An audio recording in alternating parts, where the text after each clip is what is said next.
बिस्मिल्लाहिर्रहमानिर्रहीम।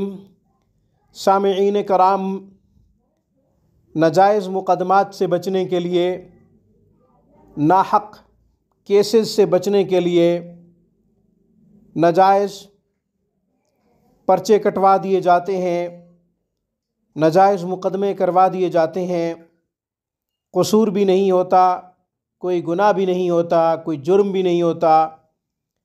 बिला वजह ताकतवर लोग परेशान करते हैं, तकलीफ़ देते हैं। हसद की बुनियाद पे बसा औक़ात रिश्तेदार भी बेजा मुक़दमात करवाते हैं। इन तमाम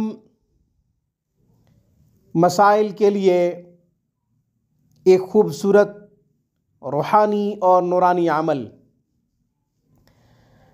आप समझते हो कि आपका कोई गुनाह नहीं है, नाहक़ पर्चा कटवा दिया गया है, नाजायज़ मुक़दमा कर दिया गया है,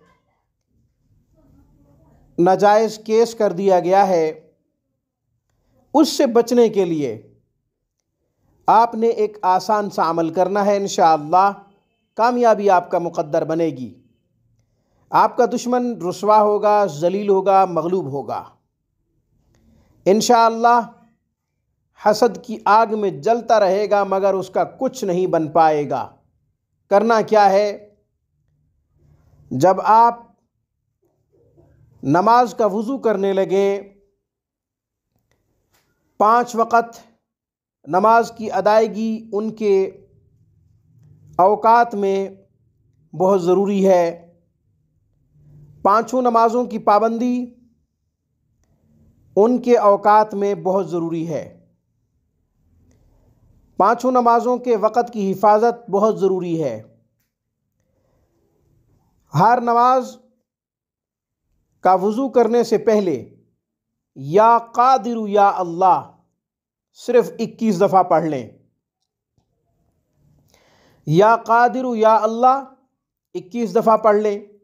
जब भी नमाज का वज़ू करें, पहले या क़ादिरु या अल्लाह 21 दफ़ा पढ़ें।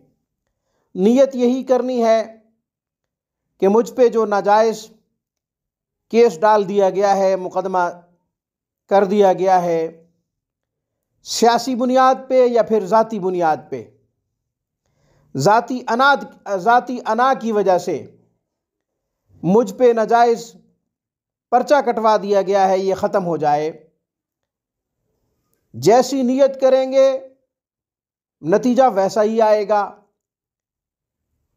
नीयतों के ऊपर समरात आते हैं, नताइज आते हैं। वज़ू से पहले या क़ादिरु या अल्लाह 21 दफ़ा। इसके अलावा तरीक़ा नंबर 2, या क़ादिरु या अल्लाह कसरत से पढ़ते रहें। उठते बैठते, सोते जागते,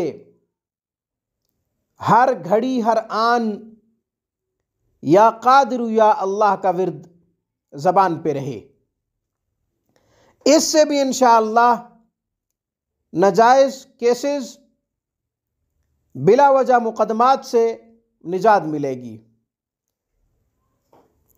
बिला वजह नाहक़ पर्चजात से इंशाअल्लाह आपको निजात मिलेगी, आप उससे बरी हो जाएंगे, कामयाबी आपका मुक़द्दर बनेगी।